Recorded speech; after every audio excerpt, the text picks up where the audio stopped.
오늘 우리에게 주시는 하나님의 말씀은 미가서 4장 1절에서 5절 말씀입니다.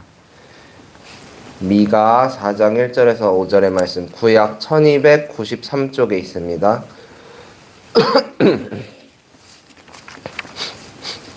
미가서 4장 1절에서 5절입니다.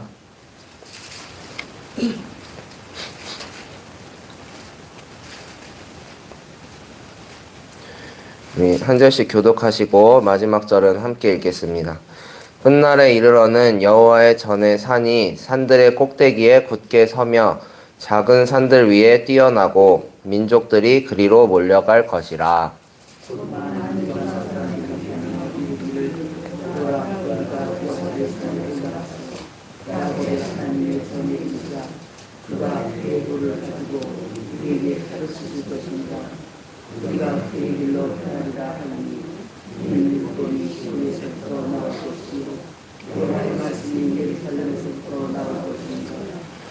그가 많은 민족들 사이에 이를 심판하시며 먼 곳 강한 이방 사람을 판결하시리니 무리가 그 칼을 쳐서 보습을 만들고 창을 쳐서 낫을 만들 것이며 이 나라와 저 나라가 다시는 칼을 들고 서로 치지 아니하며 다시는 전쟁을 연습하지 아니하고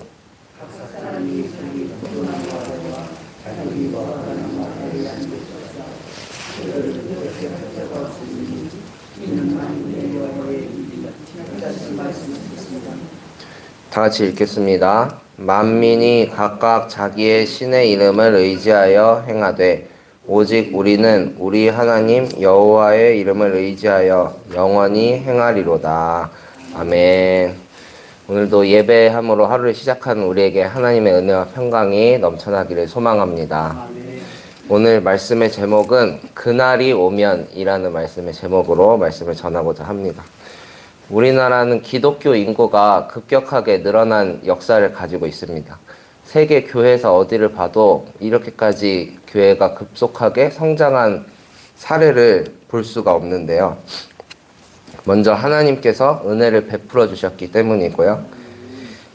그리고 사회적인 차원에서 접근해 본다면 그 배경에는 여러 가지 원인이 있습니다. 그중 하나는 교육에 있었는데요. 개화기에 서구 문물을 받아들이면서 서양 교육은 곧 신식 교육이다 라는 인식이 있었습니다. 그렇기 때문에 외국 것은 좋은 것이라는 사대주의 아래 서양 문물과 생활 방식을 전해주는 기독교가 국민들의 큰 인기를 얻었습니다. 또한 우리나라는 우리 의식이 강하죠. 그래서 대한민국을 지칭할 때 우리나라라고 합니다. 미국에서는 자기 나라를 부를 때 my country라고 부릅니다. 엄밀히 따지면 나의 나라라는 표현인데요. 우리나라 사람들은 이렇게 함께 연대하고 공동체 생활하는 데에 익숙합니다. 그래서 산업화로 인해서 도시에 이주한 사람들이 교회 공동체에서 안정감을 얻는 경우가 많았습니다. 그것이 또 한국교회 성장의 사회적 요인이 되었다고 말하는 학자들이 있습니다. 하지만 무엇보다 한국교회가 성장할 수 있었던 이유는 식민 지배를 경험했던 한 많은 민족이라는 점입니다. 이스라엘 백성, 히브리인들도 한이 맺힐 대로 맺힌 민족이었습니다. 아수르, 바벨론, 페르시아, 헬라, 로마와 같은 대제국들 틈바구니 속에서 살면서 늘상 해방을 염원하는 역사를 가지고 있었습니다. 그래서 구약 성경 중 많은 부분을 차지하고 있는 내용이 민족 해방과 또 메시아의 도래를 기다리는 메시지입니다. 우리나라의 경우도 이와 크게 다르지 않았는데요. 지금은 강대국이라 할 만큼 경제적으로 또 군사 문화적으로 세계 무대에서 우위를 점하고 있지만 오랜 시간 청나라의 조공을 바치며 살아왔고 일본에게 식민 지배를 당한 가슴 아픈 역사를 가지고 있습니다. 그렇기에 우리나라는 이스라엘의 역사를 이해할 수가 있었습니다. 그들의 아픔에 공감할 수 있었고 그들의 처절한 외침이 무엇인지 그 심정을 헤아릴 수 있었습니다. 가슴 아픈 시간을 겪었지만 언제나 그렇듯 하나님의 놀라우신 계획 아래 우리나라는 이제 어딜 가든 빨간 십자가를 어렵지 않게 볼 수 있는 축복을 누리고 있습니다. 일제강점기에 독립운동가이자 소설가로 활동하셨던 심훈 선생님의 그날이 오면이라는 시가 떠올랐습니다. 영국 옥스퍼드 대학교 바우라라는 교수는 이 시를 세계의 저항시의 본복이라고 극찬하기도 했는데요. 제가 한번 읽어드리겠습니다. 그날이 오면은 삼각산이 일어나 더덩실 춤이라도 추고 한강물이 뒤집혀 용솟음 칠 그날이 이 목숨이 끊기기 전에 와 주기만 할 양이면 나는 밤하늘에 나르는 까마귀와 같이 종로의 인경을 머리로 들이받아 울리오리다. 두개골은 깨어져 산산조각이 나도 기뻐서 죽사오매 오히려 무슨 한이 남으오리이까. 그날이 와서 그날이 와서 육조 앞 넓은 길을 울며 뛰고 뒹굴어도 그래도 넘치는 기쁨에 가슴이 미어질 듯 하거든. 드는 칼로 이 몸의 가죽이라도 벗겨서 커다란 북을 만들어 들쳐매고는 여러분의 행렬의 앞장을 서우리다. 우렁찬 그 소리를 한 번이라도 듣기만 하면 그 자리에 거꾸러져도 눈을 감겠소이다. 그날이 오면은 시몬 자신도 참여했던 3.1운동을 기념하기 위해 1930년에 창작한 시라고 합니다. 작품은 민족의 독립이 오는 날을 그날로 가정하고 그날의 기쁨을 격정적으로 노래하고 있습니다. 삼각산이 춤을 추고 한강물이 용솟음 칠 만큼 그날의 감격은 온 민족에게 환희를 안겨줄 것이라고 생각한 것입니다. 까마귀가 되어 종로의 인경, 종을 들이받아서 죽더라도 그리고 자신의 몸 가죽을 벗겨서 북을 만들어 치더라도 그날만 온다면 원이 없겠다는 표현에서는 전율마저 느껴지기도 합니다. 오늘 우리가 마주한 본문의 말씀 미가 4장 1절도 시문의 시와 마찬가지로 그날이 오면이라는 가정을 통해 평화의 날, 해방의 날을 고대하고 있는데요. 개역개정 성경에는 끝날에라고 표현된 1절 첫 단어가 새번역 성경에는 시문의 시와 동일하게 그날이 오면이라고 번역이 되어 있습니다. 미가는 그날이 오면 주님의 성전이 서 있는 주님의 산이 산들 가운데서 가장 높이 솟을 것이라고 예언합니다. 그 산은 모든 언덕을 내려다보며 우뚝 서게 될 것이고 민족들이 구름처럼 그리로 몰려올 것이라고 선포합니다. 그날은 어떤 날이냐 하면요. 그날은 여호와 하나님을 섬기는 백성들이 악한 세력의 지배 아래에서 벗어나는 날입니다. 그리고 그날은 여호와를 섬기는 백성들이 하나님의 심판으로 인해 멸망했던 나라를 다시 일으켜 세우고 평화를 이루는 날입니다. 미가는 그날이 반드시 올 것이라고 예언하면서 오랜 식민지 생활로 지쳐있던 이스라엘 백성들에게 희망을 선포했습니다. 그날이 오면 여호와를 멸시하던 이방 민족들마저 꼭대기에 굳게 서 있는 여호와의 산으로 몰려오게 되고 또 이방 민족들은 본래 여러 이방 신들을 섬기면서 여호와 하나님을 그 많은 신들 중 하나로 여길 뿐이었는데 하지만 그날이 오면 여호와 하나님만이 참된 주권자, 온 우주의 절대적 왕이심이 명백하게 드러납니다. 왜냐하면 하나님께서는 진작에 그렇게 하실 수 있었지만 당신의 계획에 따라서 잠시 심판을 유보해 두신 것 뿐이기 때문입니다. 그날이 오면 이방 민족들이 단순히 여호와의 산에 몰려오는 것으로 그치지 않습니다. 여호와께서 가르치시는 길을 따라 행할 것이라고 예언합니다. 율법과 여호와의 말씀을 신뢰하고 여호와께서 민족들 사이를 판결하시는 때가 올 것이라고 표현합니다. 3절에서는 이렇게 말하죠.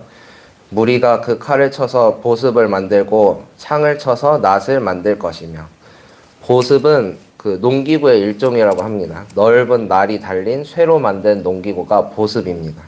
낫은 잘 아시다시피 기역자 모양을 한 풀을 베는 농기구입니다. 칼과 창은 전쟁을 위해서 필요한 도구이고요. 하지만 그날이 오면 하나님께서 강한 나라들을 모두 심판하셨기 때문에 더 이상 그들의 침략을 막기 위한 칼과 창 같은 전쟁 무기가 필요가 없어진다는 의미입니다. 이런 날이 온다면 얼마나 좋을까요? 서로 싸울 일이 없어서 전쟁 무기가 이 세상에 필요 없어지는 그날을 이스라엘 백성들도 학수고대하면서 기다렸습니다. 이어서 4절에서는 이렇게 예언합니다. 각 사람이 자기 포도나무 아래와 자기 무화과나무 아래에 앉을 것이라. 포도나무나 무화과나무 같은 과실나무 아래에 앉아있는 모습은 평화의 모습 그 자체를 상징합니다. 만약 전쟁이 벌어지는 중이라면 나무 아래에서 편안히 앉아서 쉬는 모습은 상상조차 할 수 없을 것입니다. 항상 사주 경계를 하고 또 누군가 나를 위협하지 않을까 불안에 떨어야 합니다. 하지만 그날이 오면 모든 전쟁은 그치고 악의 세력은 하나님께서 이미 심판하셨기 때문에 누구에게라도 위협받을 일이 사라집니다. 그래서 과실나무 아래에 앉아 평화를 누릴 수 있는 것입니다.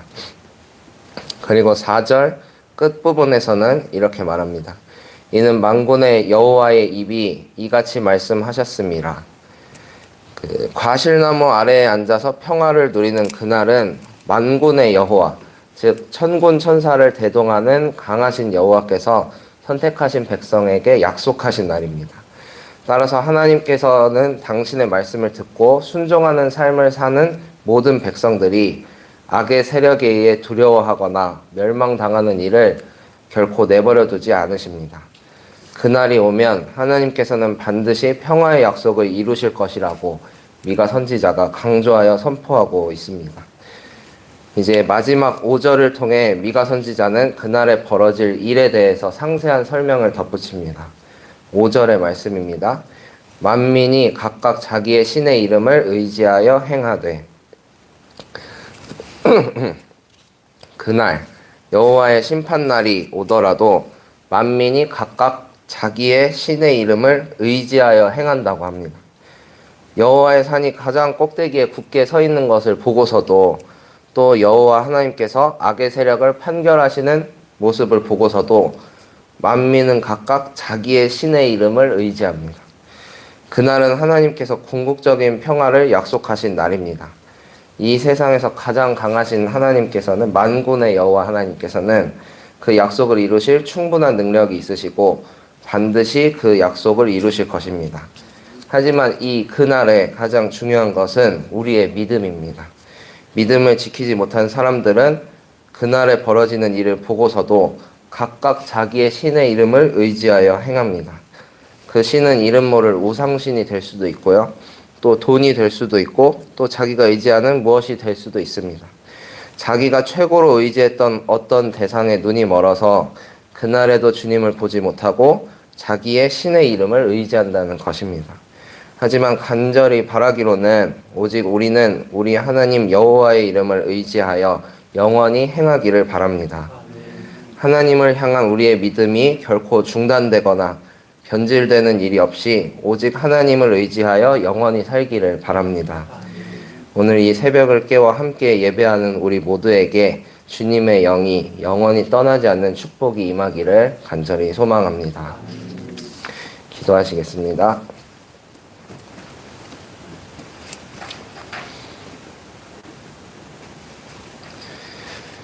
하나님 아버지 감사합니다. 아무것도 드린 것 없는 저희에게 값없는 은혜를 내려주셔서 저희가 이렇게 주님 앞에 나와 있습니다. 이 새벽에도 주님을 찾아 예배하게 하시니 감사드립니다. 더욱 주님을 찬양하고 믿음을 굳건히 지켜나가는 주의 자녀들이 되게 하여 주시옵소서. 미가 선지자는 그날에 하나님께서 이루실 평화를 예언했습니다. 주님, 저희도 그날이 속히 오기를 간절히 원합니다. 전쟁이 그치고 주님께서 공의로 모든 것을 심판하시는 그날이 속히 오게 하여 주시옵소서. 무엇보다 그날을 준비하는 마음으로 깨어있기를 원합니다. 주를 향한 굳건한 믿음 주시고 주님과 교제할 수 있는 깨끗한 마음 허락하여 주시옵소서. 우리 하나님 여호와의 이름을 의지하여 영원히 살아가는 축복을 허락하여 주시옵소서. 대림절 기간입니다. 이 땅에 오신 아기 예수님을 기념하며 참회와 순종의 시간이 되기를 바랍니다. 한 주 한 주 성탄의 축복을 갈망하며 저희의 마음 중심이 주께로 옮겨가는 은총을 내려 주시옵소서. 저희 눈과 마음은 주님께로부터 너무나 멀어져 있어 주님을 느끼지 못할 때가 많습니다. 주님 용서하여 주시고 영안의 눈을 열어 주시옵소서. 주님과 관계된 일을 더욱 귀히 여기게 하여 주시고 영적으로 깨어있기에 힘쓰는 교회 되게 하여 주시옵소서. 연말을 맞아 당회와 성탄절 등 많은 행사를 준비하고 있습니다.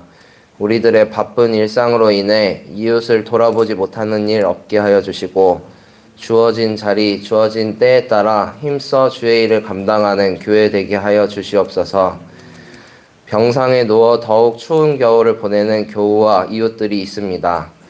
주님, 그분들께도 손 내밀어 주셔서 고립된 그 자리가 주님을 홀로 대면하는 복된 자리 되게 하여 주시옵소서.